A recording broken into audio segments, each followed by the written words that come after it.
Zulkifli, warga Tanggo Takat, residivis kambuhan balik lagi berurusan dengan polisi. Sesudah ngebobol rumah warga di lorong Alwi Tanggo Takat. Dari pengakuannya, duit hasil jajak ke besi sama kabel tembago digunakan tersangka untuk judi slot. Unit Reskrim Polsek Seberang Ulu 2 Palembang meringkus Zulkifli, warga Kelurahan Tanggo Takat, Kecamatan Seberang Ulu 2 Palembang. Tersangka bobol rumah di lorong Alwi, gasak ratusan batang besi behel sama puluhan meter kabel tembago.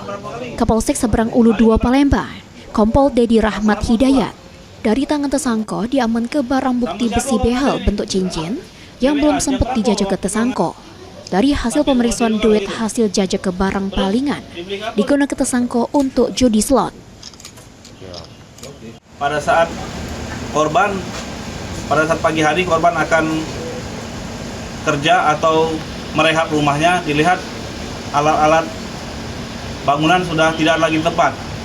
Seperti yang dilihat sendiri, berupa besi sebanyak 171 unit atau buah sudah kita amankan. Untuk kerugian sendiri 3.500.000. Ma ini untuk nanggung jawab ke perbuatannya, tersangka yang merupakan residivis meringkuk di sel tahanan. Heru Wahyudi, PAL TV.